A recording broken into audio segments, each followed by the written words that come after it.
Okay, let's talk about Unit 8, Lesson 3, writing exponential functions from tables. So on all of these equations, they will only have vertical shifts and there will be no C horizontal shift left and right. So our general form is going to be y equals b to the x plus d. Remember, b is the base, growth or decay, and d is your vertical shift up or down. So for growth, you kind of want to look at the table of values, and as x gets bigger, your y will get bigger. And that means it's going to be growing. If it's decay, as x gets bigger, our y values will get smaller. So you want to look at the values. Now, finding our rate, which is our base, and finding our vertical shift, which is d. We're going to find our vertical shift first. So step number 1 is you're going to pick any point you want from the table of values. Okay, we're going to substitute that into the equation, and then we will solve for d, and that will give us our vertical shift. So to find the rate, we're going to pick a different point,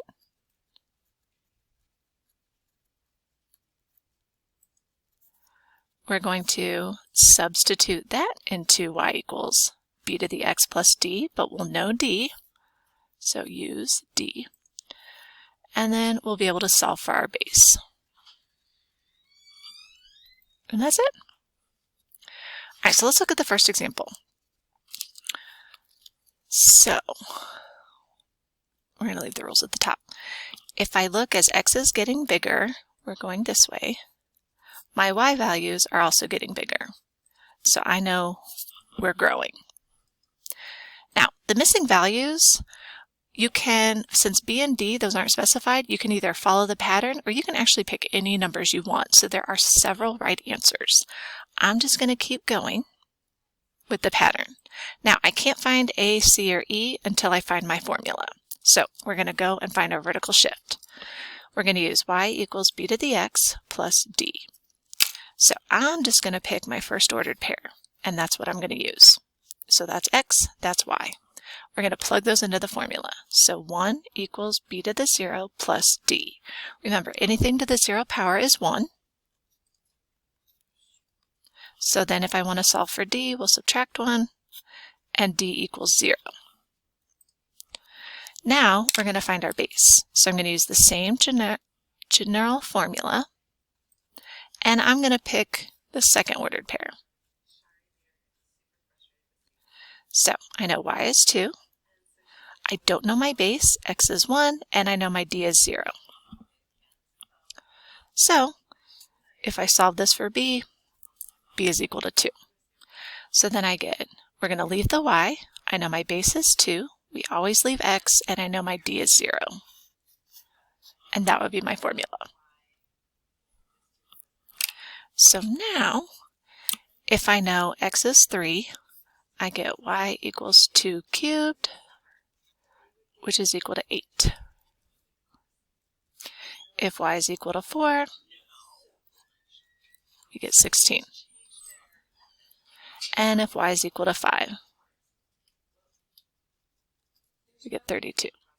So your points can all be different. Use the values that you pick. All right, let's do a harder example. So now I have to look. So I start with the smallest. As I get bigger, what are my y values doing? They're getting smaller. So that means it's decay. So then I've got y equals b to the x plus d. I'm going to use 0, 0. So when you turn in a picture of your work, there definitely should be some work. It's hard to do some of these in your head. The first one you might have been able to, but the second one is definitely you're going to need to go through the steps. So 0 equals b to the 0 plus d. Remember, that's 1. So then if we subtract 1, d equals negative 1. So I'm going to find my base. I'm going to use negative 1, 1.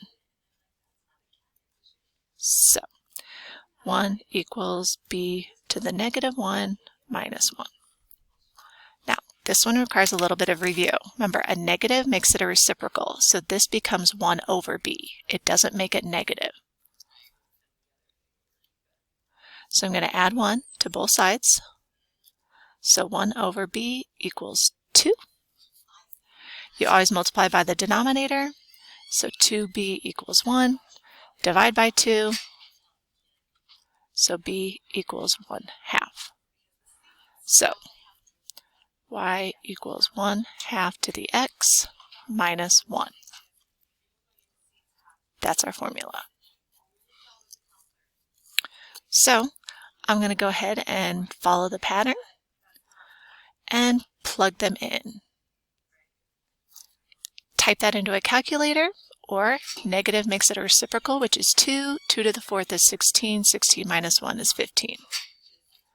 But you are welcome to use a calculator. 1/2 to the negative 5 is 32. Minus 1 is 31. And I forgot the negative 3. 1/2 to the negative 3 is 8. 8 minus 1 is 7. All right, so if those two examples are enough, you're welcome to stop. I'm going to do one more just to make sure we really understand the idea. All right, so as x gets bigger, my y values are getting bigger, which means we're growing. The more you do, the faster you'll get too. So I'm going to use 0, negative 3, which is x and y. So negative 3 equals b to the 0 plus d. Please be careful, b to the 0 is 1. And then subtract 1 to solve for d. So y equals b to the x plus d. I'm going to use 1, negative 2. So y is negative 2, x is 1, d is negative 4. So I'm going to add 4 to both sides.